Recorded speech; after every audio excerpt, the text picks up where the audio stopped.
Welcome to another episode of the Digenet Podcast. Once again, I'm Armand. With me tonight, we have Raymond McDaniel and Quentin QT Tatum. There we go, guys. We were having an interesting conversation a second ago, and we decided we needed to record this. So a moment ago, I was showing everybody this AI-generated video. You can see it in the background there. And it is a glam hair metal song written by AI about Star Wars. It's called No Light Left in the Force Tonight. And the entire video shows characters from the franchise in a, in a Bon Jovi video-like setting. And the question came up, how can they do that? This video is on YouTube Reels. Okay. And it's running, and somebody's making money from this. Okay? So the question comes up, how is that possible? And the reality is, there's a couple ways that you can defend it. There's the concept of fair use. So with fair use, you can, if you take somebody else's content or somebody else's, art and add significantly to it, make it your own, it becomes yours. And you can now, Right. And the earliest example of fair use was somebody took an image of the Mona Lisa. Okay, and this happened in the 1920s. Okay, and I guess they must have sold prints or something. I don't know. Somehow they monetized this usage of the image, but they gave her a mustache. They drew in like a Frenchman's mustache, and that made it fair use. One of the earliest examples of fair use. Right. Okay, now we also have another thing to look at. We also have parody. Parodies is protected. And then we started talking about Weird Al Yankovic. And there's a really famous instance. Weird Al, he reaches out to record labels to get clearance to use the songs. Now, he does that out of courtesy. He doesn't have to. Okay. Now, if a record label says, no, we don't want you to do it, he will usually respect that, even though he doesn't have to. But, nowadays, a lot of artists say when you've been parodied by Weird Al, that means you're famous. You made it. Yeah. Right? You want to be in a Weird Al parody. Okay. Mm-hmm. And Shout out to Weird Al. yeah, shout out to Weird Al. And quite famously, who, by the way, is from Linwood. One of his albums is actually called Straight Out of Linwood.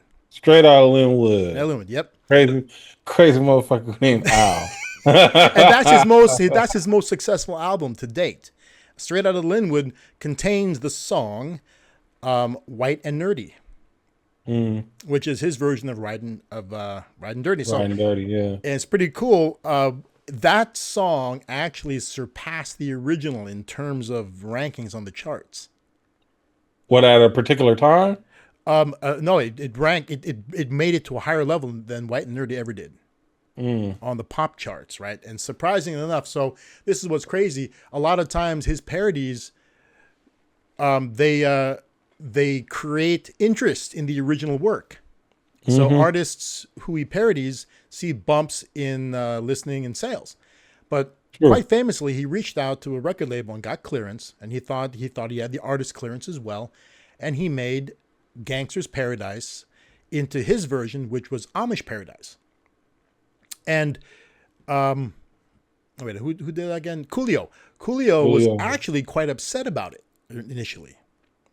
Okay, and Weird Al didn't know that, but Coolio felt that the song, the subject matter was just too important to be parodied. Right? He felt like his song was there was too much gravitas to the song for it to be parodied, right? And Weird Al did a dead-on awesome parody of it. In fact, he's playing an Amish guy, and it's crazy. At one point in time, it takes the hat off, and he's got Coolio's crazy braids. Yeah. Because, instantly you kind of like, that's a Buster move, Coolio. And rest in peace to Coolio. Yes. But I see it from Coolio's point of view, because honestly, that was a very serious song. That was very, very serious movie. So I get it. But it's like, man, you didn't have to go hard on Weird Al. At the same time, though, so Weird Al ended up presenting, was it the VMAs or something? He ended up presenting with Coolio And Weird Al had the weird ass Coolio. He was dressed in his Amish outfit with the Coolio dreads, right? And he found out right before that Coolio had a little bit of beef with that, and so they got on stage and Coolio decided, I'm going to roll with it, and they were cool with it, but Coolio still felt a little something about it, right? Yeah. But later on, Coolio's gone now, but Coolio was interviewed about it, and he admitted that, looking back, he should have, Jesus, slapped Weird Al. That's how you feel. His thing was this. Later on, after thinking more about it and realizing, he's like, man, Michael Jackson didn't think anything of it. Michael Jackson, king of pop, right?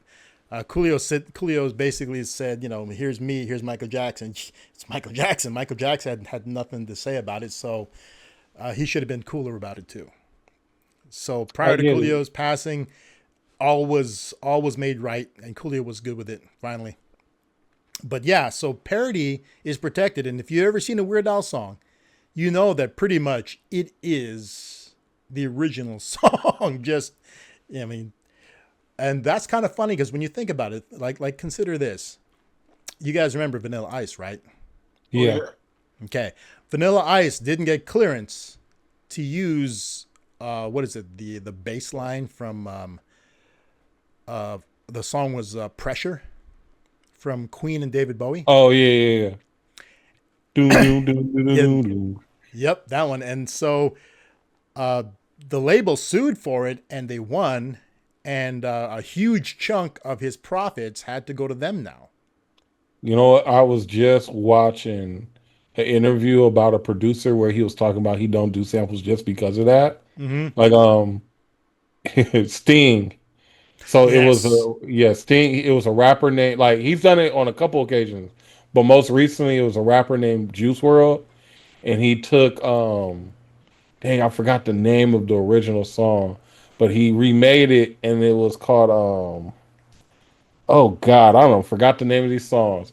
But the guy, like, pretty much like it catapulted Juice WRLD into like stardom because that was his biggest song. But Sting came and took 95% of it. Yes. Now here's something funny. Diddy did it too. I don't even know what song it was. I'm Missing You. Now I remember that one. There we go. Now here's what I've heard, and they asked Sting about it, and Sting acknowledged it. Sting gets $2,500 a day. From Diddy's, I guess you can say estate, big for that because of that. So he makes. It probably might be lower now. Well, it might be. Well, I think they may have. Well, I don't know how they work the deal out, but Sting basically makes something like that number. It's crazy. But Sting, you know what? Sting actually went with that because remember, I don't know, y'all remember, but I was a big Diddy fan during this time. This is before all the allegations. Okay. So Diddy performed this at the VMAs and got Sting to actually sing the chorus. Okay. Right, like you kind of knew that Sting was on board with everything. Yeah. Even though like Diddy had to pay out a big, and because that's what Diddy was known for during that time. He was just taking hits from the '80s, remixing them. Because Diddy, for a hip hop industry, that's just what his claim to fame. He invented the remix, and that's all he did. He invented the remix. That song he did. I'm Missing You. He used that. That was like a tribute to Biggie Smalls. Yes. And it was. I remember that was like, that's still when like CDs and tapes were still being sold. That was like one of the biggest songs ever. Yeah, it's amazing. That was a song in the summer. And I'm sure that I guess Sting receives royalties, but he's because once the lawsuits go through and the royalties are received. I mean, I guess if you want to have the guy, so Sting singing the chorus and appearing at, was it the VMAs? Yeah, part of the VMAs. Yeah, I mean, like Sting said, I'm earning anyway, and how much you going to pay me for this? Might as well. Might as well. I'm gonna make the song bigger. Yeah, make it bigger. Yeah. Yeah, like I think with the Juice WRLD situation, he took it. He more whined about it. Like, oh, he's taking 95%. Well, you took his song. Yeah, you took a song without clearing. I mean, and there's the big thing. Clearance. If you clear it, That doesn't happen. If you clear it, it's a nominal percentage that they receive, nominal. But if you don't, that's the one instance where asking, I mean, you've heard that term. It's like, it's better to ask for forgiveness and permission. No, Yeah. not in this instance. You got to ask permission, because the forgiveness part, they say, yeah, I forgive you, but you still got to pay me. And what I want is 95%. And he took his 95%. Yeah. He probably Juice WRLD. Think about it, Juice WRLD died before Sting. He's probably making way more money off of it. Yeah, so it's craziness. I mean, so yeah, that is true. I mean, but parody, see, these songs that were created utilizing elements from other artists' songs, that fair use, I guess, doesn't apply to music. No. Okay? That's where one area does not apply. It does not apply to music. Parody does. Okay? So you can create parody of music and it'll pass, right? But it has to truly be parody, right? One could argue that Vanilla Ice's Ice Ice Baby could have been seen as parody, but not really, because it just used the hook. It didn't use anything else. You just used the bass line, really. Yeah, the bass line, yeah. So if he had basically done a parody version of Pressure, be okay. But it was not a parody version of Pressure. Pressure breaks ice. That's what it should have been breaks called. Or ice breaks under pressure. Or ice creates pressure. I don't know how you can look at it, but that was one of the reasons why Vanilla Ice, his musical career fizzled out, because the guy was, because of the royalties. Because of that, it crushed him. I mean, think about that. Vanilla Ice. Believe me, okay, Quentin was around at the time. Raymond's too young to remember anything. It actually probably happened before you were born. It had what, Vanilla Ice or Pressure? Ice Ice Baby. Oh, Ice Ice Baby happened when I remember Ice Ice Baby. Wait, that was one of the biggest songs when I was like a little kid. What year were you born again?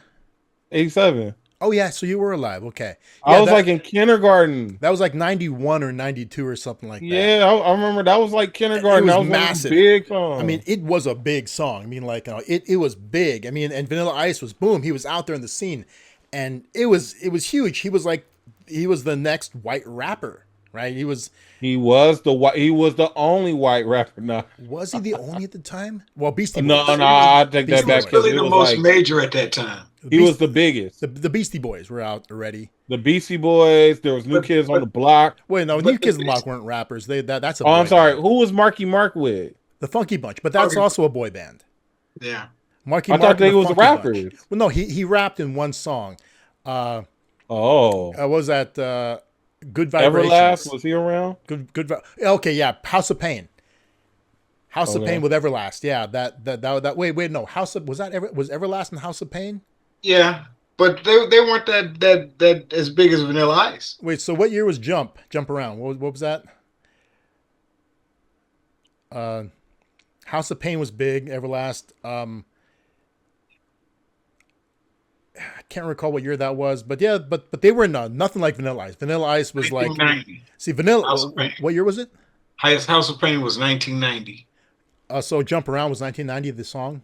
Jump Around. So. Jump around. That song is catchy. I mean, get down.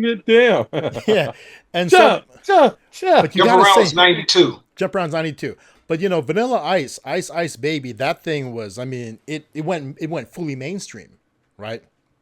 And it was huge. It was huge, and he was poised to be the next big thing. And then the lawsuit came, right? A few things came around for Vanilla Ice. Number one, the lawsuit came around, sapping most. If Sting got 95% on Diddy, I wonder what Queen got on that. Queen and David Bowie. I will want 95% too. Yeah, they probably took the big bulk of it, and Vanilla Ice was left barely being able to afford his 5.0. Yeah. And then that happened, and then they did a deeper dive into his background. And Vanilla Ice was, dude, he had the whitest name in the world. Something Van Winkle, right? Rob Van Winkle. Robbie Van Winkle. Rob Van Winkle. He tried to become Rob Van Winkle in his later days, and it didn't work. Yeah. He was like, you're forever Vanilla Ice. And it turned out that he did that, that he was not from the streets of Miami as he would have you believe. He grew up in some suburb somewhere else, and He's like most of them. he's just a white dude who could with some rhythm. The dude could dance. I mean, like he could dance. He looked good.